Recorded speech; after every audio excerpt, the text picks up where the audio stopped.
సూర్యాపేట మున్సిపాలిటీకి ఎంతో పేరు ప్రఖ్యాతలు ఉంది. జాతీయ, అంతర్జాతీయ స్థాయిలో కూడా అవార్డులు అందుకున్నామని చెప్తున్నటువంటి ఈ సూర్యాపేట మున్సిపాలిటీ మనం సూర్యాపేట జిల్లా కేంద్రంలో ఉన్నటువంటి హనుమాన్ నగర్ అంటే ఈనాడు ఆఫీసుకు కూతపెట్టు దూరంలో కూడా లేదు. పక్కనే ఎస్పీ ఆఫీస్ ఉంటుంది, పక్కనే ఆరోగ్య కేంద్రం కూడా ఉంటుంది. ఈ రోడ్డును తవ్వక ముందు మంచిగా ఉండేది, ఎందుకంటే వీళ్ళంతా కూడా ఇళ్ళల్లో ఎవరి ఇళ్ళల్లో వాళ్ళు పోయేది. మనం విజువల్స్ చూస్తున్నాము. అసలు ఈ రోడ్డు ఇంట్లో పోవాలంటే అసలు వాళ్ళకి చాలా ఇబ్బందికరంగా ఉందని వాళ్ళు క్యూనిస్ వాళ్ళు ఆశ్రయించడం జరిగింది. మనం ఇప్పుడు హనుమాన్ నగర్లో ఈ బస్సుకి వచ్చాము. మన దగ్గర కొంతమంది మహిళలు ఉన్నారు. అమ్మ చెప్పండి, మీరు అసలు ఈ రోడ్డు తోమి ఎన్ని రోజులు అవుతుంది? అసలు ఈ పరిస్థితి దేనికి వచ్చింది? ఈ రోడ్డు తోమి నెల రోజులు దాటిందండి. కానీ వాళ్ళ మున్సిపాలిటీ చైర్మన్ కి కూడా నేను కాల్ చేసిన.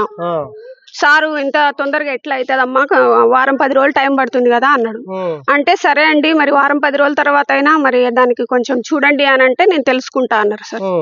కానీ ఆయన మళ్ళీ ఫోన్ చేస్తే కూడా లిఫ్ట్ చేయలేదు. మున్సిపల్ కమిషనర్ ఎన్ని రోజులు అవుతుందమ్మా అసలు ఈ రోడ్డు మొత్తం మరమ్మతులు చేయబట్టి? నెల రోజులు దాటిందండి. మన దగ్గర ఇంకో మహిళ ఉన్నారమ్మా, చెప్పండి అసలు ఈ రోడ్డు దుస్థితి ఏంది, మీకు జరిగే ఇబ్బందులు ఏంటిది?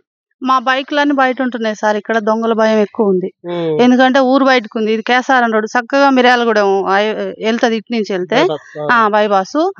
ఇక ఎప్పుడు చూడు మధ్యలో ఒకసారి లేచి చూసుకుంటాం మేము బైక్ లో ఉన్నాయా లేవా అని. ఒక రోజు మర్చిపోయాను అనుకో, పొద్దున్నే లేవగానే గేటు చూసి మేము చూసేది ముందు బైకే, ఎందుకంటే దొంగల భయం ఎక్కువ ఉంది. అదొకటి, పిల్లగాళ్ళకి స్కూల్ ఆటో రావట్లే ఇటు పిల్లలకి, చిన్న పిల్లలకి. మేము షూ వేసుకుంటారు కదా పిల్లలు, ఆ షూ బురద పడతాయని ఎత్తుకొని రోడ్డుకి ఎక్కించుకొని అక్కడ బస్ ఆగితే మేము అక్కడ ఎక్కిస్తున్నాం తీసుకెళ్లి. ఇక అది మాకు ఇబ్బంది. ఏ రాజకీయ నాయకుల మీద మాకు ఎలాంటి కోపం లేదు, మాకు రోడ్ వేయండి అని వాళ్ళకి రిక్వెస్ట్ గా బతిలాడుకుంటున్నాం. మన దగ్గర ఇంకో గృహిణి కూడా ఉన్నారు. అమ్మ అసలు మీకు ఎలాంటి ఇబ్బంది జరుగుతుందమ్మా? ఈ వర్షాకాలం ఇబ్బంది అవుతుంది. వర్షాలు పడితే పిల్లలు నడవాలన్నా, పెద్దలు నడవాలన్నా, బైక్లు పోవాలన్నా ఇబ్బంది ఉంది సార్. తొందరగా వేస్తే మంచిగా ఉంటది. చెప్పమ్మా, మీకు ఎలాంటి ఇబ్బంది జరుగుతుంది? మాకు కూడా బైక్లు బాగా బయట ఉండి ఇబ్బంది అవుతుంది, పిల్లలకు కూడా ఇబ్బంది అవుతుంది బాగా. ఇక్కడ నడవాలన్నా, పిల్లలు బయట ఆడుకోవాలన్నా చాలా ఇబ్బంది పడతారు. తొందరగా రోడ్డు వేస్తే బాగుంటది.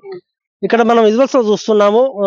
ఇక్కడ చివరి నుంచి మొదలు పెడితే అక్కడి వరకు కూడా మొత్తం రోడ్డుని తోమారు. తోమక ముందు మాత్రం బాగానే ఉంది, తోమినాక మాత్రం చాలా ఇబ్బందులు అవుతున్నాయి. మనం ఇక్కడ విజువల్స్ లో కూడా చూస్తున్నాము. అసలు బండ్లు కూడా పోతుందుకు వీలు లేకుండా వీళ్ళు ఇంటి ముందే పెడుతున్నారు. కార్లు కావచ్చు, లేకపోతే 2 వీలర్ వాహనాలు కావచ్చు. ఎక్కడ దొంగలిస్తారనో భయభ్రాంతులకు గురవుతున్నారు. ఇక్కడ ఉన్నటువంటి మున్సిపల్ అధికారులు కానీ, ఇక్కడ ఉన్నటువంటి గవర్నమెంట్ ప్రభుత్వం కానీ ఎవరు కూడా స్పందిస్తలేదు. తోమారు కానీ తోమారు వదిలారు, ఎందుకంటే చినుకు పడితే మాత్రం మొత్తం చిత్తడవుతుంది. వాళ్ళు చెప్తున్నారు, మా పిల్లలంతా స్కూల్కి పోతున్నారు, స్కూల్ పోవాలంటే కూడా ఇబ్బంది అవుతుంది, సాక్షులు కూడా తీసిపోవాల్సిన దుస్థితి ఏర్పడుతుంది. మళ్ళీ వాళ్ళంతా కూడా మేము ఎక్కించుకొని సంఖకి ఎక్కించుకొని రోడ్డు ఎక్కిన తర్వాతనే వాళ్ళందరినీ కూడా మేము తయారు చేయాల్సి వస్తున్న దుస్థితి. ఎందుకంటే ఇక్కడ సూర్యాపేట జిల్లా కేంద్రం అంటేనే అసలు ఇక్కడ మొత్తం రోడ్లు కావచ్చు, లేకపోతే డ్రైనేజ్ సమస్య లేకుండా ఉన్న నేపథ్యంలోనే వీళ్ళు ఇక్కడ అవార్డులు వస్తాయని చెప్తున్న తరుణంలో మాత్రం మనం చూస్తున్న దుస్థితి పరిశీలిస్తే మాత్రం ఎక్కడ వేసిన గొంగడు అక్కడలాగే ఉంది. మరి ఇక్కడ అవార్డులకు పేరుగా ఉన్నటువంటి సూర్యాపేట జిల్లా కేంద్రం మరి ఈ దుస్థితి ఎందుకు వస్తుందో వీళ్ళు ఒకటే చెప్తున్నారు. తోమి మాత్రం 40-50 రోజులు అవుతుంది, ఇప్పటి వరకు మమ్మల్ని పడుచుకుని నాదులు లేడు. అసలు ఇది రోడ్డు ఎందుకు ఆగిందో అర్థం కావట్లేదు. మున్సిపల్ కమిషనర్లను కూడా మేము అడిగితే మాత్రం ఇంకా 5-6 రోజులు 6 రోజులు చెప్తున్నారు. ఇప్పటికైనా తొందరగా ఈ యొక్క రోడ్లని మరమ్మతు చేస్తే మాత్రం మాకు ఇబ్బంది లేదు, ఎందుకంటే ఇక్కడ దొంగల భయం అధికంగా ఉంది. ఎందుకంటే ఇదంతా కూడా దగ్గర పట్ల మిర్యాలగూడ హైవే రోడ్డు ఉంటుంది. ఈ రోడ్లో దొంగలు బీభత్సంగా ఉంటున్నారు. ఇదంతా శివారు ప్రాంతం అనుకుంటున్నారు, కానీ ఆ శివారు ప్రాంతం కాదు.